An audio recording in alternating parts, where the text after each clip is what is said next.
Hi നമസ്കാരം. അറിവിന്റെ പേടകത്തിലേക്ക് എല്ലാവരെയും സ്വാഗതം ചെയ്യാണ്. വിവരാവകാശ നിയമം പാസാക്കാൻ കാരണമായ സംഘടന ഏതാണ്? മസ്ദൂർ കിസാൻ ശക്തി സംഘടന. രാജസ്ഥാനാണ് സ്ഥാപനം. അരുണ റോയ് ആണ്. വിവരാവകാശ നിയമം പാസാക്കാൻ കാരണമായ സംഘടന ഏതാണ്? പറഞ്ഞേ. മസ്ദൂർ കിസാൻ ശക്തി സംഘടന. ഏതാണ് സ്ഥാപനം? അരുണ റോയ് ആണ്. സുപ്രീം കോടതിക്കും ഹൈക്കോടതികൾക്കും ഒഴികെ മറ്റൊരു കോടതിക്കും വിവരാവകാശ നിയമം സംബന്ധിച്ച കേസുകൾ ഇടപെടാൻ എന്ത് അധികാരം ഉണ്ട്? അവിടെ അധികാരം ഇല്ല. സുപ്രീം കോടതിക്കും ഹൈക്കോടതിക്കും ഒഴികെ വേറെ ആർക്കും ഇല്ല. ഒരു കോടതിക്കും അവിടെ ഇത് ഉള്ള കേസുകൾ അവിടെ ഇടപെടാൻ അധികാരമില്ല. വിവരാവകാശ നിയമത്തിൽ നിന്നും ഒഴിവാക്കപ്പെട്ടുള്ള സ്ഥാപനങ്ങൾ ഏതൊക്കെയാണ് നോക്കാം. SCERT ആയതുകൊണ്ട് കുറച്ചും കൂടി നമുക്ക് ചോദ്യങ്ങളൊക്കെ SCERT NCERT ഒക്കെ ആയതുകൊണ്ട് ഞാൻ എല്ലാ ഫാക്ട്സും അവിടെ എടുക്കുന്നുണ്ട് കേട്ടോ. ജസ്റ്റ് ഒന്ന് മക്കൾ അറിഞ്ഞു വെക്കുക. ഇന്റലിജൻസ് ബ്യൂറോ ഉണ്ട്, ഡയറക്ടറേറ്റ് ഓഫ് റവന്യൂ ഇന്റലിജൻസ് ഉണ്ട്, സെൻട്രൽ എക്കണോമിക്സ് ഇന്റലിജൻസ് ബ്യൂറോ ഉണ്ട്, director of enforcement, narcotics, aviation, border security force, central reserve police force, national security guard, research and analysis, Assam rifles, Sashastra Seema Bal, പിന്നെ defence research, border road development, national technical research, national security council secretariat. അപ്പൊ ഇത്രയും കാര്യങ്ങൾ അതൊന്നും ഒഴിവാക്കപ്പെട്ടിട്ടുണ്ട് എന്നും കൂടി just ഒന്ന് മനസ്സിലാക്കി വെച്ചാൽ മതി. ചിലപ്പോ എക്സാമിന് അതൊരു സ്റ്റേറ്റ്മെന്റ് രീതിയിലുള്ള ക്വസ്റ്റ്യൻസ് ആണ് വരികയാണ്. അപ്പൊ അങ്ങനെ ചോദിക്കുകയാണെങ്കിൽ മക്കൾക്ക് അവിടെ അറിയാൻ വേണ്ടി മാത്രമാണ്. മാം എന്തിനാണ് ഇത്രയും കണ്ടൻസ് ഒക്കെ തരുന്ന വിചാരിക്കേണ്ട. മുമ്പത്തെ പരീക്ഷകൾ പോലെയല്ല, ചോദ്യങ്ങൾ ആ രീതിക്കാണ് വരുന്നത് എന്ന് കൂടി മനസ്സിലാക്കുക കേട്ടോ.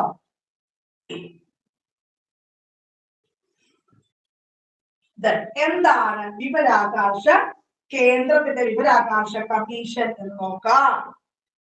നിലവിൽ വന്നത് 2005 ഒക്ടോബർ മാസം 12-ാം തീയതിയാണ് അല്ലെ. ആസ്ഥാനം CIC ഭവൻ എവിടെയാണ്? ന്യൂഡൽഹി. എന്താണ്? CIC ഭവൻ ന്യൂഡൽഹിയാണ്. മുമ്പ് ഏതായിരുന്നു? ആഗസ്റ്റ് ക്രാന്തി ഭവൻ. എന്താണ്? മുമ്പ് ആഗസ്റ്റ് ക്രാന്തി ഭവനാണ്. കേന്ദ്ര ചീഫ് ഇൻഫർമേഷൻ കമ്മീഷണറും 10-ൽ കൂടാത്ത ഇൻഫോർമേഷൻ കമ്മീഷണർമാരും അടങ്ങുന്നതാണ് എന്ത്? വിവരാവകാശ കമ്മീഷൻ. മനസ്സിലാക്കുക. എന്താണ്?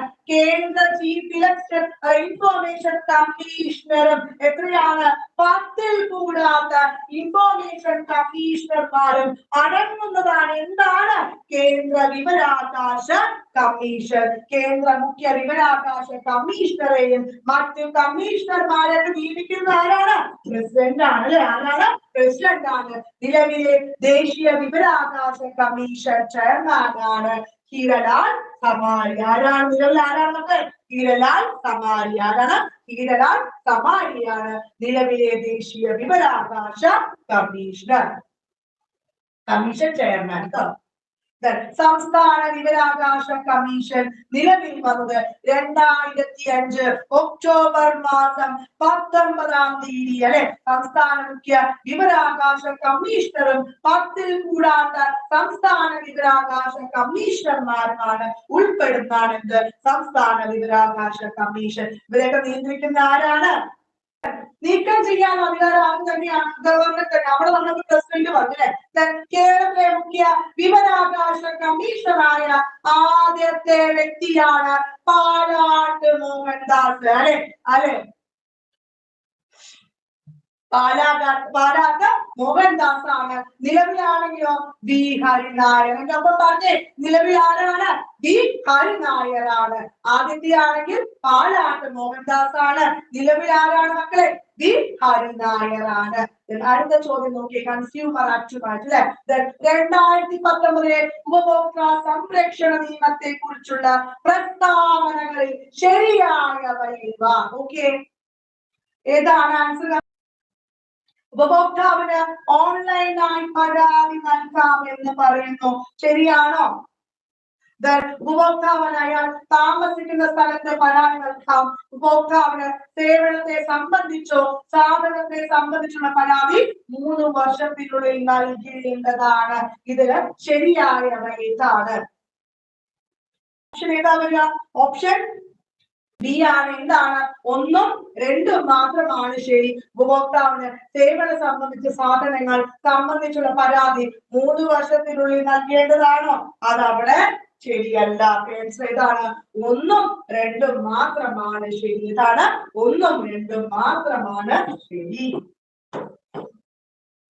പ്രസ്താവന 1ഉം 2ഉം ശരിയാണ്. ക്ലിയറാണോ? ഇതുമായി ബന്ധപ്പെട്ട ഫാക്ട്സ് എന്താണ് നമുക്ക് നോക്കാം. എന്തൊപ്പം ആൻസർ ചെയ്യാം, എന്തൊപ്പം പറഞ്ഞു പോകാം. അടുത്ത ചോദ്യം നോക്കിയേ. ഉപഭോക്തൃ സംരക്ഷണ നിയമം 2019 പ്രകാരം ഏത് ഉപഭോക്തൃാവകാശം ഉറപ്പു നൽകുന്നില്ല? നോക്കിയേ. തിരഞ്ഞെടുക്കാനുള്ള അവകാശം, ചൂഷണത്തിനുള്ള അവകാശം, കേൾക്കാനുള്ള അവകാശം, പരിഹാരം തേടാനുള്ള അവകാശം. ഏതാണ് ഉറപ്പ് നൽകാത്തത്? ചൂഷണത്തിനുള്ള അവകാശമാണ്. ദൃശ്യ ഹായ്, പ്രസീമാക്ക് പറഞ്ഞു ഹായിട്ടോ. അപ്പൊ ഏതാണ് മക്കളെ ഉറപ്പ് നൽകാത്തത്? ചൂഷണത്തിനുള്ള അവകാശം മാത്രമാണ് എന്ത് അവിടെ ഉറപ്പ് നൽകാത്തത് എന്നും കൂടി മനസ്സിലാക്കി വെക്കുക. ഇതാണോ? അടുത്ത് ഉപഭോക്തൃ സംരക്ഷണ നിയമം 2019 പ്രകാരം ഉപഭോക്തൃ സംരക്ഷണ നിർവചനത്തിൽ ഉൾപ്പെടാത്ത സേവനങ്ങൾ ഏവ എന്നാണ്? നിസ്വാർത്ഥ സേവനങ്ങൾ, ഗതാഗതം, വാർത്താ വിതരണം, ഇൻഷുറൻസ്. ഏതാണ്? ഓപ്ഷൻ എ മക്കളെ നിസ്വാർത്ഥ സേവനങ്ങൾ മാത്രമാണ് എന്ത് ആ നിർവചനത്തിൽ ഉൾപ്പെടാത്തത് എന്നും കൂടി മനസ്സിലാക്കുക. നമ്മുടെ SCERT നോക്കാം. ഉപഭോക്തൃ സംരക്ഷണ നിയമവും ചട്ടങ്ങളുടെ act and rules regarding consumer protection അല്ലെ ഉപഭോക്താവിന്റെ അവകാശങ്ങൾ സ്പഷ്ടമായി നിർവചിക്കുകയും ഉപഭോക്തൃ സംരക്ഷണത്തിനായി ഇന്ത്യയിൽ പ്രത്യേക നീതിന്യായ സംവിധാനങ്ങൾ സ്ഥാപിതമാവുകയും ചെയ്യുന്ന കാരണമായ നിയമം ഏതാണ്? പറഞ്ഞേ ഏതാണ് കാരണമായ നിയമം? ഉപഭോക്തൃ സംരക്ഷണ നിയമം 1986. 1986 ഈ നിയമത്തിന്റെ ഫലമായി സ്ഥാപിക്കപ്പെട്ട കോടതികളാണ് എന്താണ്? കൺസ്യൂമർ കോർട്ട് അല്ലെങ്കിൽ ഉപഭോക്തൃ കോടതികൾ. ഉപഭോക്താവിന് ഉൽപാദകരിൽ നിന്നോ വിതരണക്കാരിൽ നിന്നോ തൃപ്തികരമല്ലാത്ത അനുഭവങ്ങൾ ഉണ്ടായാൽ എന്താണ്? ഉപഭോക്താവിന് നിയമപരമായി സഹായിക്കാൻ ചുമതലപ്പെട്ട സംവിധാനം എന്താണ്? അതാണ് കൺസ്യൂമർ കോർട്ട് അല്ലെങ്കിൽ ഉപഭോക്തൃ കോടതികൾ. ഇതാണോ? ശ്രദ്ധിക്കുക. ക്വസ്റ്റ്യൻസ് കയറി വരും, ഉറപ്പാണ്. മക്കളൊന്ന് ശ്രദ്ധിച്ചാൽ നിങ്ങൾക്ക് സുഖമായിട്ട് മാർക്ക് അവിടെ സ്കോർ ചെയ്യാൻ പറ്റും. മാർക്ക് പോയാൽ 0.33 മാർക്കിന് പോലും വാല്യൂ ആകും. അത് എന്താണ്? SCERT ആണ്. ശ്രദ്ധിച്ചോ. എന്താണ് ഉപഭോക്തൃ കോടതികൾ? എന്താണ് അതിന്റെ ഘടന എന്താണെന്ന് നോക്കാം. ജില്ലാ ഉപഭോക്തൃ തർക്ക പരിഹാര ഫോറം ആർക്ക് എന്താ ഘടന? ജില്ലാ തലത്തിൽ അവിടെ പ്രവർത്തിക്കുന്നു. ആർക്കുണ്ട്? പ്രസിഡന്റും 2 അംഗങ്ങളും. 1 അംഗമെങ്കിലും ആർക്ക്? വനിതയായിരിക്കണം. എന്താണ്? 1 അംഗമെങ്കിലും വനിതയാണ്. IT ക്ലാസ് ചെയ്യുക, തീർച്ചയായും ചെയ്യുക കേട്ടോ. 1 അംഗമെങ്കിലും അവിടെ വനിതയാണ്. എവിടെയാണ്? ജില്ലയിലാണ് കേട്ടോ. സംസ്ഥാനമാണെങ്കിലോ സംസ്ഥാന ഉപഭോക്തൃ തർക്ക പരിഹാര കമ്മീഷൻ ആണുള്ളത്. എന്ത് സംസ്ഥാന തലത്തിൽ പ്രവർത്തിക്കുകയാണ്. അതിലെ പ്രസിഡന്റും 2 അംഗങ്ങളും ഉണ്ട്. 1 അംഗം എന്തായിരിക്കണം? വനിതയായിരിക്കണം. പിന്നെന്താണ്? കൂടാതെ അംഗങ്ങളെ നിയമിക്കാൻ സംസ്ഥാന സർക്കാരിന് അധികാരമുണ്ട്. എവിടെ? സംസ്ഥാനമാകുമ്പോ ജില്ലയിലൊന്നും ഇല്ല കേട്ടോ. എന്താണ്? സംസ്ഥാനത്ത് പ്രവർത്തിക്കുന്നു. പ്രസിഡന്റും 2 അംഗങ്ങളുണ്ട്. 1 അംഗമെങ്കിലും ആരായിരിക്കണം? വനിതയായിരിക്കണം. പിന്നെ കൂടുതൽ അംഗങ്ങളെ നിയമിക്കാൻ ആർക്ക് അധികാരമുണ്ട്? സംസ്ഥാന സർക്കാരിന് അധികാരമുണ്ട്. ക്ലിയറാണോ? എന്താണ് ദേശീയ ഉപഭോക്തൃ തർക്ക പരിഹാര കമ്മീഷൻ? അത് നമുക്കറിയാം. ദേശീയ തലത്തിൽ അല്ലെ എന്താണ്? ദേശീയ തലത്തിൽ പ്രവർത്തിക്കുകയാണ്. പ്രസിഡന്റും അവിടെയൊക്കെ നമ്മൾ 2 പേരാ പറഞ്ഞത്. ഇവിടെ എന്താണ്? 4 കുറയാത്ത അംഗങ്ങളാണ് ദേശീയത്തിൽ. ജില്ലയിലും സംസ്ഥാനത്ത് എന്താണ്? പ്രസിഡന്റും 2 അംഗങ്ങൾ പറഞ്ഞു. പക്ഷെ സംസ്ഥാനത്ത് ഇനി കൂടുതൽ അംഗങ്ങൾ വേണമെങ്കിൽ അവരെ നിയമിക്കാൻ ആർക്ക് അധികാരമുണ്ട്? സർക്കാരിന് അധികാരമുണ്ട്. സംസ്ഥാന സർക്കാരിന് അധികാരമുണ്ട് പറഞ്ഞു. ഇവിടെ ദേശീയത്തിലാണെങ്കിൽ എന്താണ്? 4 പ്രസിഡന്റും 4ൽ കുറയാത്ത അംഗങ്ങളെങ്കിലും എന്ത് വേണം. പിന്നെ കൂടുതൽ അംഗങ്ങളെ നിയമിക്കാൻ കേന്ദ്ര സർക്കാരിനാണ് അധികാരം. തീരാണോ? ഇവിടെ മാറിപ്പോണ്ട. 4 പ്രസിഡന്റും 4ൽ കുറയാത്തതാണ്. കൂടുതൽ പേരെ നിയമിക്കാൻ കേന്ദ്ര സർക്കാരിനാണ്. അത്രയേ ഉള്ളൂ കേട്ടോ. ഐക്യരാഷ്ട്രസഭ ഉപഭോക്തൃ സംരക്ഷണം സംബന്ധിച്ച മാർഗരേഖകൾ ഉൾക്കൊള്ളുന്ന പ്രമേയം അംഗീകരിച്ച വർഷം ഏതാണ്? 1985-ലാണ് അല്ലെ. 1988 നമ്മുടെ സൈലന്റ് വാലി ആയിട്ട് ബന്ധപ്പെട്ട ചോദ്യമില്ലേ അല്ലെ? രാജീവ് ഗാന്ധി ഉദ്ഘാടനം ചെയ്തല്ലേ. എന്താണ് ഈ നിയമം നിലവിൽ വന്നത്? 1986 ഡിസംബർ മാസം 24-ാം തീയതിയാണ്. എപ്പോഴാണ് നമ്മള് 1986 ഡിസംബർ മാസം 24-ാം തീയതിയാണ് എന്നും കൂടി മനസ്സിലാക്കാം. 1986 ഉപഭോക്തൃ അവകാശ നിയമത്തിന് പകരമായി കൊണ്ടുവന്ന പുതിയ നിയമം ഏതാണ്? അതാണ് ഉപഭോക്തൃ അവകാശ നിയമം 2019. ഏതാണ്? ഉപഭോക്തൃ അവകാശ നിയമം 2019. കഴിഞ്ഞ എക്സാമിന് 1-2 ചോദ്യങ്ങളാണ് കയറി വന്നത്. അടുത്ത എക്സാമിന് ഉറപ്പാണ്. ഇപ്പൊ അവരെങ്ങനെ എഴുതുക? കൺസ്യൂമർ ആക്ട് ആണ്, അതുമായിട്ട് വരിവരിയായിട്ട് ചോദിച്ചു. നമ്മുടെ ജോമെട്രി കണ്ടില്ലേ? മാത്സിൽ 5 ക്വസ്റ്റ്യൻ ആണ് ഒറ്റ കടുക്കിട്ടത്. ശ്രദ്ധിക്കുക, 10 ക്വസ്റ്റ്യൻസ് വരും. നിയമം ലോകസഭ പാസാക്കിയത് 2019. സ്പീഡ് കുറയ്ക്കലെന്നോ? ഓക്കെ. 2019 ജൂലൈ മാസം 30-ാം തീയതിയാണെങ്കിൽ രാജ്യസഭ പാസാക്കിയത് 2019 ഓഗസ്റ്റ് മാസം 6-ാം തീയതിയാണ്. രാഷ്ട്രപതി ഒപ്പുവെച്ചതാണെങ്കിലോ അതോ ഓഗസ്റ്റ് 9. അപ്പൊ ജൂലൈ 19 ജൂലൈ 2019 ജൂലൈ 30 ലോകസഭ പാസാക്കി. അതൻ രാജ്യസഭ ഓഗസ്റ്റ് 6-നാണ്. 6 തിരിച്ചിട്ടായിട്ട് രാഷ്ട്രപതി അവിടെ ഒപ്പുവെച്ചത്. പക്ഷേ ഈ നിയമം നിലവിൽ വന്നത് 2020 ജൂലൈ 20 ആണ്. അപ്പൊ 2019 ജൂലൈ 30 രാജ്യസഭ പാസാക്കി. പറഞ്ഞേ. ലോകസഭ പാസാക്കി. 2019 ഓഗസ്റ്റ് 6 രാജ്യസഭ പാസാക്കി. രാഷ്ട്രപതിയാണ് 2019 ഓഗസ്റ്റ് 9-നാണ് ഈ നിയമം നിലവിൽ വന്നത്. 2020 ജൂലൈ മാസം 20-ാം തീയതിയാണ്. ക്ലിയറാണോ? അടുത്ത 2005 ഗാർഹിക പീഡന നിയമത്തിലെ 9-ാം വകുപ്പ് പ്രകാരം പ്രൊട്ടക്ഷൻ ഓഫീസർമാരുടെ ചുമതലയിൽ പെടാത്തതാണ്. ഷെൽട്ടർ ഹോമുകൾ ഡയറക്ടറി തയ്യാറാക്കുക. ഗാർഹിക അതിക്രമത്തിന് ഇരയായവർക്ക് സാമ്പത്തിക സഹായത്തിന് ഉത്തരവ് പുറപ്പെടുവിക്കുക. ഗാർഹിക അതിക്രമത്തിന് ഇരയായവർക്ക് വൈദ്യസഹായം നൽകുക. ഗാർഹിക അതിക്രമത്തിന് ഇരയായവർക്ക് സൗജന്യ നിയമസഹായം ഉറപ്പുവരുത്തുക. ഏതാണ് മക്കളെ ആൻസർ വരിക? 12-ാമത് ചോദ്യം ഓപ്ഷൻ ബി ആണ്. പെടാത്തതാണ്. ഗാർഹിക അതിക്രമത്തിന് ഇരയായത് സാമ്പത്തിക സഹായം ഉത്തരവ് പുറപ്പെടുവിക്കാൻ മാത്രമാണ് അതിൽ പെടാത്തത്. ഗാർഹിക പീഡനത്തിൽ നിന്നുള്ള സ്ത്രീകളുടെ സംരക്ഷണ നിയമം 2005 പ്രകാരം ഇരകളെ നേരിട്ട് ഉപദേശിക്കാൻ ആർക്കാകും? മജിസ്ട്രേറ്റ്, സംസ്ഥാന ഗവൺമെന്റ്, പ്രാദേശിക NGO, പ്രൊട്ടക്ഷൻ ഓഫീസർമാർ. ആർക്കാണ്? ആൻസർ കമന്റ് ചെയ്തേ. 13-ാമത്തെ ചോദ്യം ഓപ്ഷൻ എ മജിസ്ട്രേറ്റ് അല്ലെ. ആർക്കാണ്? മജിസ്ട്രേറ്റിനാണ് കേട്ടോ. മജിസ്ട്രേറ്റിനാണ്. നോക്കാം. അടുത്ത ചോദ്യം അതുമായി ബന്ധപ്പെട്ട് തന്നെയാണ്.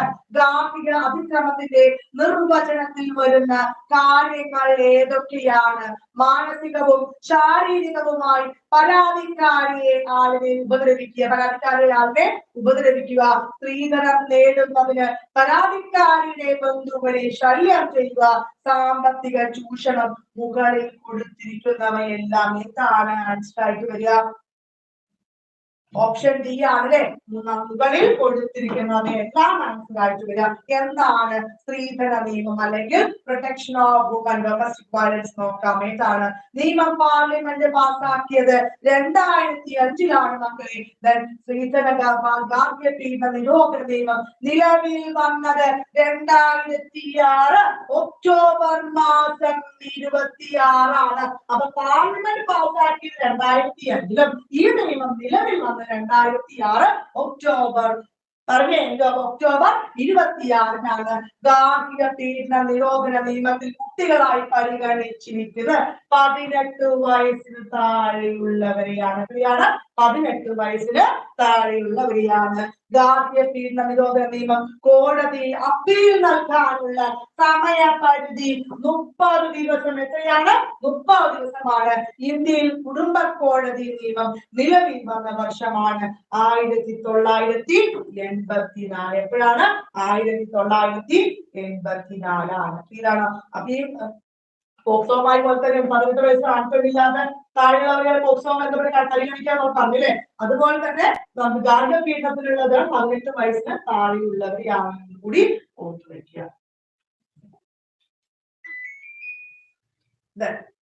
ദേശീയ ന്യൂനപക്ഷ കമ്മീഷന്റെ നിലവിലെ ചെയർപേഴ്സൺ ആരാണ്? നസീം അഹമ്മദ്, ആസിഫ് റാഷിദ്, മുഹമ്മദ് ഹമീദ് അൻസാരി, ഇക്ബാൽ സിംഗ് ലാൽപുര. ഇതാണ് ആൻസർ ആയിട്ട് വരിക. ഓപ്ഷൻ ഡി ആണ്. ഇതാണ് ഇക്ബാൽ സിംഗ് ലാൽപുര. അതാണ് ഇക്ബാൽ സിംഗ് ലാൽപുര. ദേശീയ ന്യൂനപക്ഷ കമ്മീഷൻ, നാഷണൽ മൈനോറിറ്റി കമ്മീഷൻസ്. ദേശീയ ന്യൂനപക്ഷ കമ്മീഷൻ നിലവിൽ വന്നത് 1993 മെയ് മാസം 17-ാം തീയതിയാണ്. ദേശീയ ന്യൂനപക്ഷ കമ്മീഷൻ എന്ന പേരിൽ ഒരു സ്റ്റാറ്റ്യൂട്ടറി കമ്മീഷൻ രൂപീകൃതമായത് 1992-ലാണ്. ന്യൂനപക്ഷ വിഭാഗത്തിൽ ഉൾപ്പെട്ടിരിക്കുന്ന മതങ്ങളുടെ എണ്ണം എത്രയാണ് മക്കളെ? 6ആണ്. ദേശീയ ന്യൂനപക്ഷ കമ്മീഷൻ രൂപീകരിക്കുമ്പോൾ ഉൾപ്പെട്ടിരിക്കുന്ന ഇമ്പോർട്ടന്റ് ആണ്. ഇതൊക്കെ PSC ചോദിച്ച കാര്യമാണ് കേട്ടോ. ഉൾപ്പെട്ടിരിക്കുന്ന മതങ്ങളുടെ എണ്ണം 5. മുസ്ലിം, ക്രിസ്ത്യൻ, സിഖ്, ബുദ്ധ മതക്കാർ, സൊറാസ്ട്രിയൻസ് കൂടി ഉൾപ്പെട്ട 5 പേരാണ് കേട്ടോ.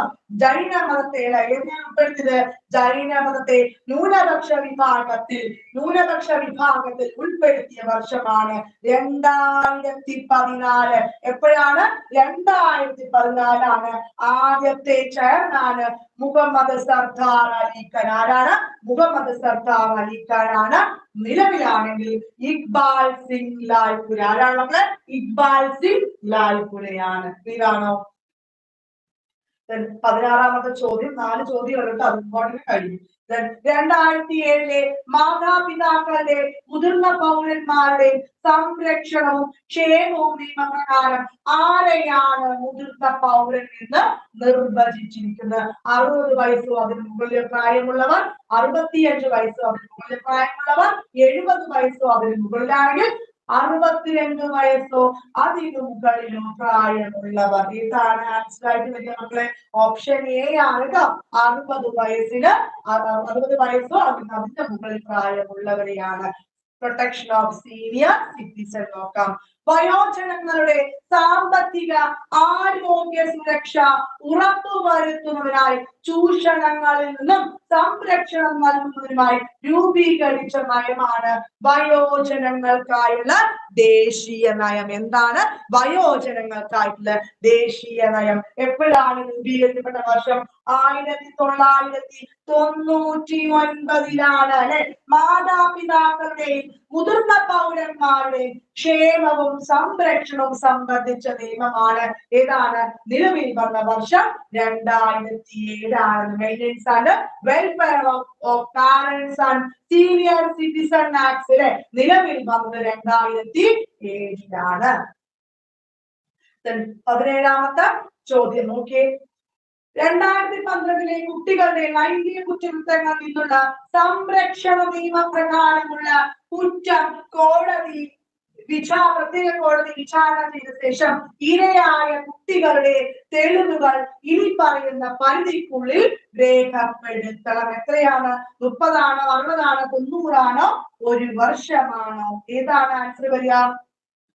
ഓപ്ഷൻ ബി ആണ് അല്ലെ. 30 ദിവസമാണ്. എന്താണ്? 30 ദിവസമാണത്. പോക്സോ നിയമപ്രകാരം കുട്ടിയായ പരിഗണിക്കുന്ന ആരെയാണ്? 18 വയസ്സിന് താഴെയുള്ള ഏതൊരു വ്യക്തിയെ ആൺപെൺ വ്യത്യാസമില്ലാതെ 18 വയസ്സിന് താഴെയുള്ള ഏതൊരു വ്യക്തിയെയും ലൈംഗിക അതിക്രമങ്ങളിൽ നിന്നും കുട്ടികളെ സംരക്ഷിക്കുന്ന നിയമം പോക്സോ ആക്ട് നിലവിൽ വന്ന വർഷം ഏതാണ്? 19ാമത്തെ ചോദ്യം 2012 മക്കളെ. എപ്പോഴാണ്? 2012. നോക്കാം എന്താണ് പോക്സോ എന്ന്. Protection of children from sexual offence അല്ലെ പോക്സോ ആക്ട് 2012 വളരെ ഇമ്പോർട്ടന്റ് ആണ്, ശ്രദ്ധിച്ചോളുക. കുട്ടികൾക്ക് നേരെയുള്ള ലൈംഗിക അതിക്രമങ്ങൾക്കെതിരെ ശക്തമായ നിയമ നടപടികൾ സ്വീകരിക്കുന്നതിനായി രൂപീകരിക്കപ്പെട്ട നിയമം ഏതാണ്? അതാണ് പോക്സോ നിയമം 2012 അല്ലെ. കുട്ടികൾക്ക് നേരെയുള്ള ക്രൂരമായ ലൈംഗിക അതിക്രമങ്ങൾക്ക് വധശിക്ഷ നൽകത്തക്ക വിധം പോക്സോ നിയമം ഭേദഗതി ചെയ്ത വർഷം എപ്പോഴാണ്? അതാണ് 2019. കുട്ടികൾക്ക് നേരെ ഉണ്ടാകുന്ന അതിക്രമങ്ങൾ സംബന്ധിച്ച പരാതികൾ ഓൺലൈനായി നൽകാൻ ആരംഭിച്ച കേന്ദ്ര സർക്കാർ പദ്ധതി ഏതാണ്? പോക്സോ ഇ ബോക്സ് ആണ് കേട്ടോ. Child line toll free number 1098 ചോദിച്ച ചോദ്യം തന്നെയാണ്. ഇന്ത്യയിൽ UN ബാലാവകാശ കൺവെൻഷൻ ഒപ്പുവെച്ച വർഷമാണ് 1907.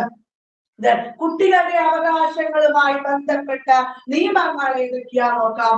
ദേശീയ ഭക്ഷ്യസ്ഥിര സംരക്ഷണ നിയമം 2013, protection of children from sexual offences, ഒന്ന് ശ്രദ്ധിക്കുക. The right of children to free and compulsory education act ഏത് വർഷം? 2009. Prohibition of child marriage act ഏത് വർഷമാണ്? അതും 2006 തന്നെയാണ്. The commission for protection of child rights ഭേദഗതി ചെയ്തത് 2006. Juvenile Justice Act 2000. The Mines Act 1952 ചോദിച്ചിട്ടുണ്ട്. Factories Act 1948 ചോദിച്ചിട്ടുണ്ട്. Child Labor Prohibition and Regulation Act 1986. Clear ആണോ? ഇത്രയും വർഷങ്ങൾ ഒന്ന് ശ്രദ്ധിക്കുക കേട്ടോ. ലാസ്റ്റ് ചോദ്യമാണ്. ദേശീയ മനുഷ്യാവകാശ കമ്മീഷന്റെ ചെയർമാൻ ആരാണ്? DY ചന്ദ്രചൂഡ്, അരുൺകുമാർ മിശ്ര, HL ദത്തു, സിറിയക് ജോസഫ്. ഏതാണ് മക്കളെ ആൻസർ വരിക? ഓപ്ഷൻ ഡി ആണ്. അരുൺകുമാർ മിശ്രയാണ് എന്ത്? സ്വയം ഭരണാധികാരമുള്ള ഒരു സ്റ്റാറ്റ്യൂട്ടറി ബോഡിയാണ് എന്ത്? ദേശീയ മനുഷ്യാവകാശ കമ്മീഷൻ. ആസ്ഥാനം മാനവാധികാർ ഭവൻ അല്ലെങ്കിൽ സർദാർ പട്ടേൽ ഭവൻ ഡൽഹിയാണ്. ഇന്ത്യയിലെ മനുഷ്യാവകാശങ്ങളുടെ കാവൽക്കാരൻ എന്നറിയപ്പെടുന്നതാണ് എന്ത്? മനുഷ്യാവകാശ കമ്മീഷൻ. ദേശീയ മനുഷ്യാവകാശ കമ്മീഷൻ നിലവിൽ വന്നത് 1998 സെപ്റ്റംബർ മാസം 28-ാം തീയതിയാണ് അല്ലെ. സ്ഥാപിതമായത് 1993 ഒക്ടോബർ മാസം 12-ാം തീയതിയാണ്. ചെയർമാനും 5 സ്ഥിരാംഗങ്ങളും അടങ്ങുന്നതാണ് എന്ന് കൂടി മനസ്സിലാക്കി വെക്കുക. ശ്രദ്ധിച്ചേ. ദേശീയ വനിതാ കമ്മീഷൻ, ദേശീയ പട്ടികവർഗ കമ്മീഷൻ, ദേശീയ പട്ടികജാതി കമ്മീഷൻ, ദേശീയ ന്യൂനപക്ഷ കമ്മീഷൻ, ദേശീയ പിന്നോക്ക വിഭാഗ കമ്മീഷൻ, ദേശീയ ഭിന്നശേഷി കമ്മീഷൻ, ദേശീയ ബാലാവകാശ കമ്മീഷൻ എന്നിവയുടെ ചെയർമാൻ, ചെയർപേഴ്സൺ തുടങ്ങിയവരുണ്ട്. എക്സ് ഒഫീഷ്യോ അംഗങ്ങളാണ്. ആരാണ്? എക്സ് ഒഫീഷ്യോ അംഗങ്ങളാണ്. ചെയർമാനെയും മറ്റ് അംഗങ്ങളെ നിയമിക്കാനും നീക്കം ചെയ്യാനുമുള്ള അധികാരം ആർക്കാണ് മക്കളെ?